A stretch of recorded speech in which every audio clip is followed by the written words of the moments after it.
Көптен таныстығы бар бір балықшы теңізден жаңа аулаған 3-4 центнер майда шабағын әкеп өткізді. Күннің ыстығы оны да қажытқан білем. Екеуіне қатысы жоқ. Қайдағы жайдағын айтып, уақыт өткізіп біраз аялдады. Боранбай қарсы болмаса, мұз қаланың салқын ауасымен таныстап, әлі де тұра бергісі бар. Осы жұрттың айтып жүргендері рас па? Өтірік пе қайдам? Төрткүл дүниенің ауа температурасы бұрынғыға қарағанда биыл тым жылып кетті дейді. Араға біздің теңіз табанынан ұшқан тұзды шаңдақты қыстырғысы келеді. Сенбеймін-ау, сенбеймін. Анау Антарктиданың мұздақтары қайда, арал қайда? Айта береді бар-барғылар. Дегенмен ыстықтың ажары жаман. Созылмалы сырқаты барлар күтінбесе өліп кетуі кәдік. Сен осы көне бегдені Іңірбайды білуші ме едің? Әйелі біраздан бері жатып қалды деуші еді. Татар дәмі таусылып байғұстың пластмасса жәшіктегі балықтың арасына мұз кесегін үгітіп салып жатқан. Боранбайдың қолынан шотпалтасы сырт етіп түсіп кетті. Өңі боп-боз. Оқыс жаман хабар естігенде жауырын тұсының дір ете қалғандықтан сезбеді. Әлдекімнің жанашырлық күткендей алақтап жан-жағына қарады. Әлгі түбің түскір, мына жерде шалшиып отырған сенің өмірге өкпең жоқ шығар дегенім былай қойғанда, соңынан сандырақтап не деп кетті? Іңірбайдың әйелі, Іңірбайдың Бағдагүлден басқа қанша әйелі бар еді? Беті былш етпей Бағдагүлдің о дүниелік болғандығын шымшық торған өлгендей немкетлеу айта салғаны несі? Өй, көріңдеу өгіргір. Тізесінің дірілдегендігін елемей киізбен қапталған ауыр есікті әрең ашып сыртқа жүгірді.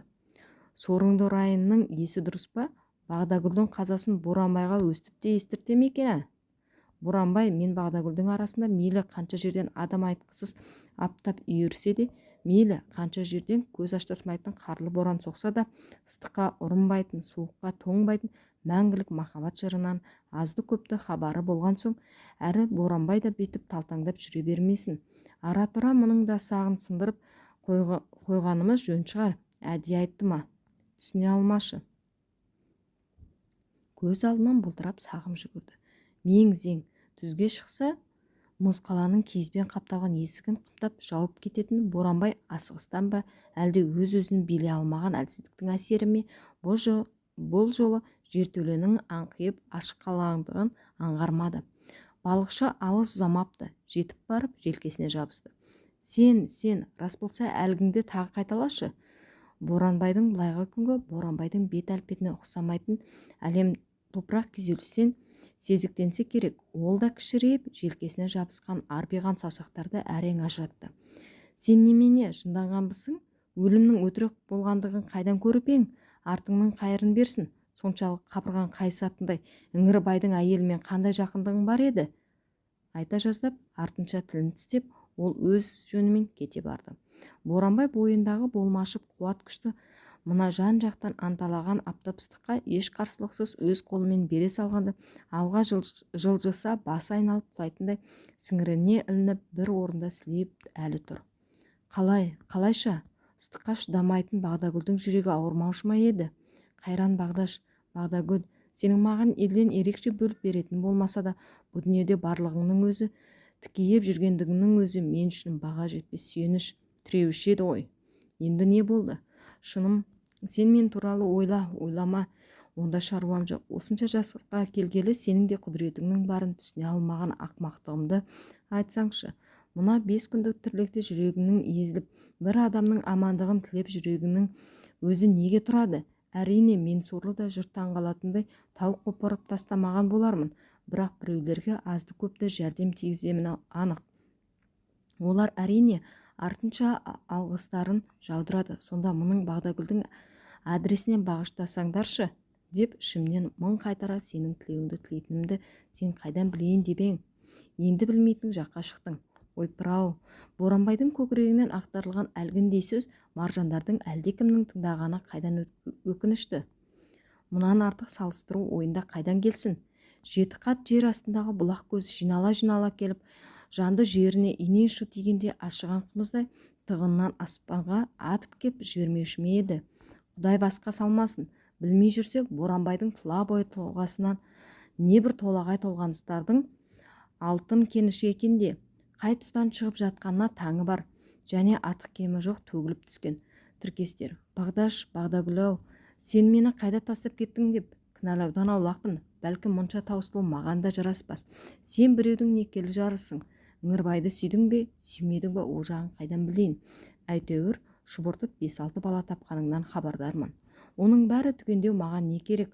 Олар енді мен үшін 5 тиын. Қара бақыр. Кейде осынша күйреуік болғаныма да қаратай қарап қарным ашады. Сенің тағдыр талайың бөлек, мақсат мұратың бөлек. Тіпті қаттылау айтсам, мен үшін мүлде бөлексің. Ара-тұра көзіме көрініп жүрсең, сенің нұрлы бейнең жүрегімді қанша тігілесе де амалым қайсы. Қайдағы жайдағын еске түсіргенде жұрт секілді тоя арақ ішіп, ішімдегі шер наланы сыртқа шығарып тастауға талпынсам не дейсің? Көрші ауылда тұрсаң да сені көрмегелі қай заман. Әйтеуір біреулерден сұрасам, жағдайы жақсы, аман есен жүріп жатыр дейді. Сол демеу демекші, сенің жер басып жүргеніңнен қандай заряд алатынды білсең ғой. Я, екеуміздің арамызда айта қаларлықтай жақындық болсашы. Бір кездегі бала махаббаттың жылуымен толыптап мөңіреген сиырдай жоқ нәрсеге алданып жүрген мені біреулер Боранбай жынды десе, ашуланбас ем. Жындығанда мен жынды шығармын. Баяғыда сөніп қалған ошақ көмейіндегі қоламатыны не үшін және қандай ұрпаққа шығатынымды білмей үрлей беретіндігіме әлі күнге дейін аң-таңмын. Бірақ бір нәрсе айқын, сені есіме алсам болды. Күнделікті аяқ басқан сайын кездесетін нәкір шүкірдің бәрі ұмытатын да төрт құбыласы тең, көңіліне кірбің ұяламайтын әрі күліп жүруге тырысатын жайдары мінезді пендеге айналып шыға келемін.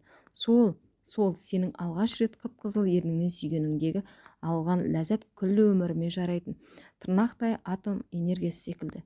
Не деп кеттім ей? Сондағы оймақтай аузыңнан шыққан ыстық деміңнің әсерін әлі күнге дейін ұмыта алмай жүргенімде сен бе өзің біл. Дегі мосқаладан аласұрып тысқа жалаң бас шыға салған Боранбай шақыраған күн сәулесін шекесіне ойып жібере жаздағандай осы жолы байқады. Мә, безбелдек өзгелердің тірлігі тірлік емес, тозақ екен ғой. Жертөленің ашық болған есігінен жалма-жан әрі аттады. Арғы жақтан лап ете қалған салқын леп жан дүниеме жау ашуақ себелегенде әсер етті. Аяқ қолын созып жарты сағат көз шырымын алушы еді. Ары-бері аунақшығанымен ұйқысы келмеді. Әйелі де Боранбайдың бүгінгі көңілін күйін сезе ме, кім білсін. Анау-мынауды ауызға алмастан үлкен ұлының оқуға түсу үшін қалаға кеткенінен не хабар білесің деді де сұрамады. Төргі бөлменің терезесін есікке газетпен тұмшалап Боранбайды жалғыз қалдырды. Боранбай шынымен жынданған шығар. Ол біреудің әйелі ғой десе де, Бағдагүлдің қазасын қалай қабылдарын білмей, құс жастыққа бетін басып қыстығып жылап қалды. Осымен екінші рет, алғашқысы ғана ана жолы. Бағдагүл өзінен бір сыпырып төмен оқығанды. Қара торының әдемісі, әсіресе күлгенде екі бетінің ұшынан өзгелерден ұшыраса бермейтін бармақта ойық пайда бола кететін. Бәлкім былайғы жұртты өзіне ынтықтыра түсетін, қарамауға мұрша бермейтін ашық теңіздігі шырадай ашық күнгі иірім десе де жарасар. Тостағандай көз адам жатырқамайтындай мейірімге толы. Сүю үшін жаралған шиедей ерінді айтпаңыз. Амангелді мен Сағымгүлдің үйлену тойында біраз жастар бас қосқанды. Түннің бір уағы дейсін биледі, жасырын бақ ойнады. Бағдагүл Боранбайдың далаға шығып кішкене бой жазып қайтайықшы дегені қарсы болмады. Жарықтың жұлдыздардың самауырын тойдың ұрду-дырдуынан қашып теңіз жағалауында біраз серуендеді. Боранбай кенет жігіттік жігерін пайда бола кетіп Бағдагүлді құшағына қысқаны. Қыз үндемеді. Сүйсе дейтін секілді де қалай. Боранбайдың да күткені сол. Шиедей ерінге ашкенеше жабысты. Қайта сүйісті. Мәңгілік махаббат болмайды дегендердің беттерін тырнауға да барды. Мәңгілік махаббаттың үлгісін президент үйренген деді бір ауыздан. Астрахандағы балық шаруашылық техникумын бітірді. Бағдагүл Қызылордадағы медучилищені тамамдады. Жолдамамен Көнебөгедегі ауруханаға медбике боп орналасты. Бұйырса, алдағы күзде үйленеміз деп жүрген. Қырсыққанда қымыран еритін кері мұндай болады деп кім ойлаған? Бағдагүлдің бірге бітірген көзі қисығыла құрбысы барды. Боранбай ұрық иттің құйрығындай бір мезет байыз таппайтын, әлгінің жеңілтек мінезін ұнатпайтын. Сол азғырды ма әлде әлі күнге дейін күдіктене ме? Біреудің вечерінен шыққан қыздардың Іңірбай деген той жоқ үйіне әкеп бірақ түсіреді. Бұл өңірде қыз алып қашу мода. оқиға тым асқынып бара жатпаса, заң орындары оны қылмыс деп құжат толтырмайды. Жабулы қазан жабулы күйінде қала берді. Екі білегін сыманып алдына келгендігі тістеп, артына келгенді тепкілеп кетемін, бәрінен де сотқа беремін, түрменің түбіне шіртемін деп жұлқынып шығатын қыз қайда? Және ондай өжеттік Бағдагүлде қайдан бітсін? Жылап соқтаған шығар ауылдың үлкен әйелді. Бәріміздің тағдырымыз осылай еді. Әлі-ақ үйреніп кетесің, келген жерің өсіп өнген отбасы, күйеуің де алтын асықтай азамат деп жұбатқан шығар. Бітті, Батима. Қанша қиналса да осы жолдар Ыңырбайға арнады. Қалай десең, олай де. Боранбайдың Бағдагүлдің көрші ауылға жібермей үйленіп алғаны жөн еді. Қыран қызғалдағындай бойжеткеннің бойдақ жігіттердің көз құртына айналарын білмеді ме? Қыз алып қашудың қашаннан бойға сіңіскен әдет екендігін сезбеді ме? Өзін де өлтіретін адам жоқ. Ал ендеше мәңгілік махаббаттың жырын айтып, өзіңмен өзің арпалысып, талай түнді ұйқысыз атқарып, қаншыға өлген арлан қасқардай айдалаға қарап ұлый бер. Көзіңнің жалғыз тамшы үзіліп түсті. Бағдагүлдің жетісін берген соң ұрып ауызға салғанда әп-әдемі қыз бала еменшектеп мұз қалаға кіріп келді. Боранбай аға, мен Бағдагүлдің қызы Айнагүлмін ғой деді. Айтпасаң да сезіп тұрмын. Апырау, осындайда ұқсастық болады екен әуе. Төрлет, шай қояйын. Ниетіңізге рахмет, асығыспын. Ал не шаруа? Мұған мұз сұраушылар ғана төбе көрсеткен. Мұзды қайтемін, отырған жеріңізге өкпе айтатын шығарсыз. Сыртта 40 градустық, іште қоңыр салқын. Бұйыртқаны осы. Мұның қызығын кеше Бағдагүлде көріп кетті ғой, деді сөзді албасты басып айта жаздады. Бір аптадан соң оқу басталады. Әке-шешеме көмегім тисін. Ең құрғанда киім-кешегін өзім табайын деп каникулда қосымша жұмыс істедім. Жөн, алаңсыз оқуыңа әкең жағдай жасамады ма? Менен кейінгілерді жарылқаса да жетер. Сізге келерде тым көп ойландым. Өлер адам өлді, ендігісінің қажеті қанша? Десе де мойнымдағы қарыздан құтылайын деп шештім. Анам менімен ғана ашық сырласу еді. Араларыңызда қандай байланыс барын қайдан білейін? Екі сөзінің бірі Боранбайды. Бұл байқауымша мәңгілік махаббат жыры. Мәңгілік махаббат бар ма? Жоқ па? Оның ақ-қарасын анықтау менің құзырыма жатпайды. Бала емеспін. Біраз нәрсені байқайсың әрине. Осынымды кейін Боранбайға жеткізерсің деген бет жүзінен оқығам. Бұл айта қаларлықтай аманатқа жатпас. Өмір бойы анам ұнатпас бір адам аман сүрсінші. Жақсы сөз ізгі ниет өлгенде тірілтеді.